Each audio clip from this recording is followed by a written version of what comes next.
Anumol big ബോസിൽ നിന്നപ്പോൾ കള്ളം പറയുന്ന പോലെ തന്നെ പുറത്തിറങ്ങിയിട്ട് ഒരുപാട് കള്ളങ്ങൾ പറയുന്നുണ്ട്.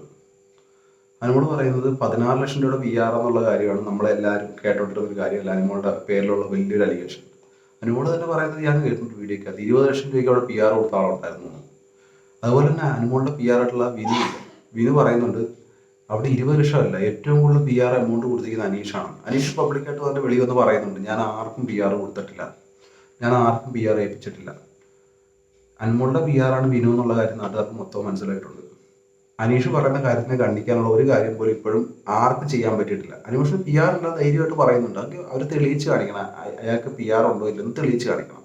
ഇവർ പേരുൾപ്പെടെ അതിൻ്റെ കാര്യങ്ങൾ വെളിപ്പെടുത്തി കാണിക്കണം. അനുമോൾ ഇപ്പോഴും ഒരു പ്രസംഗമാണ്, ഞാൻ കൊടുത്തിട്ടില്ല, ഞാൻ അങ്ങനൊന്നും അല്ല ജയിച്ചത്. നമ്മൾ ചെയ്തിട്ടുണ്ടെങ്കിൽ ചെയ്തു എന്ന് സമ്മതിക്കുക എന്നുള്ളതാണ് ഏറ്റവും വലിയ ഫസ്റ്റ് ക്വാളിറ്റി. PR എന്നുള്ള സാധനം വളരെ മോശപ്പെട്ട സാധനമല്ല, അതിപ്പോഴും മനസ്സിലാക്കണം. പക്ഷേ വോട്ട് മറിക്കുന്ന PR ഉണ്ട്. അയാൾ തന്നെ പറയുന്നുണ്ട് ശൈത്യനെ നിലനിർത്താൻ വേണ്ടി 1.5 ലക്ഷം രൂപ കൊടുത്ത് 2000 3000 വോട്ട് മേടിച്ചിട്ടുണ്ടെന്നൊക്കെ ഈ വിനു തന്നെ പറയുന്ന കുറേ വീഡിയോസ് ഉണ്ട്. അനീഷ് എന്ന് പറഞ്ഞ വ്യക്തി വെളിയിറങ്ങി കഴിയുമ്പോഴും നമുക്ക് മനസ്സിലാകുന്ന കുറേ കാര്യങ്ങളുണ്ട്. അതായത് അയാൾ പറഞ്ഞിരുന്നത് അത് ഗെയിമിൻ്റെ ഭാഗം തന്നെയാണ്, ആരുടെയും വീട്ടിൽ പോകത്തില്ല. പക്ഷേ അദ്ദേഹം അക്ബറുടെ വീട് സന്ദർശിക്കുന്നു.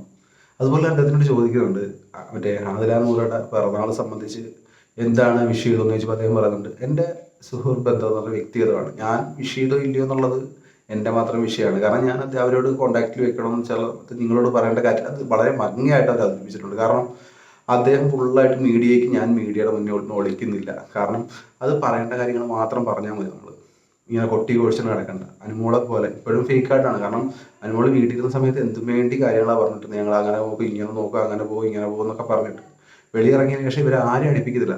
ലക്ഷ്മി ഭയങ്കര പൊക്കി അടിച്ച് കിടന്നുണ്ട്. ലക്ഷ്മി പോലും ഇപ്പോൾ പറയുന്ന അനുമോക്ക് ഇപ്പോൾ സംസാരിക്കാൻ സ്വന്തമായിട്ട് കഴിവുണ്ട്, അതുകൊണ്ട് അനുമോള് തന്നെ സംസാരിച്ചോളും. അന്ന് എല്ലാവരും കൂടെ അറ്റാക്ക് ചെയ്തുകൊണ്ട് മാത്രമാണ് എനിക്ക് തോന്നുന്നു ഇപ്പോൾ അടുപ്പിക്കുന്നില്ല. അതുകൊണ്ട് തന്നെയാണ് ഇപ്പോൾ ലക്ഷ്മി വേറെ തിരിഞ്ഞ് ഭയങ്കരമായിട്ട് സപ്പോർട്ട് ചെയ്തിട്ടുള്ള ലക്ഷ്മിനെ ഇപ്പോൾ അടുപ്പിക്കുന്നില്ല. കാരണം ഇപ്പോൾ ഉള്ള പ്ലാച്ചി എന്ന് പറയുന്നത് വിനുവും മറ്റേ ഷിയാസുമാണ്. രണ്ടുപേരും ഇപ്പോൾ കൂടെ ഇങ്ങനെ കറങ്ങി കിടപ്പുണ്ട്. കാരണം വേറെ അവർക്ക് കണ്ടന്റൊന്നും ഇല്ല, ഇങ്ങനെ കറങ്ങി അടിച്ച് കിടപ്പുണ്ട്. അതുപോലെ തന്നെ വിനു പറയുന്നുണ്ട് ആ കാറ് വേണം എന്നുള്ള രീതിയിലൊക്കെ വിനു സംസാരിക്കുന്നുണ്ട്. ഇനി മിക്കവാറും അടി വന്നിട്ട് വെളിയിൽ കാണാം നമുക്ക് എന്തൊക്കെ നടക്കും എന്നുള്ള കാര്യം.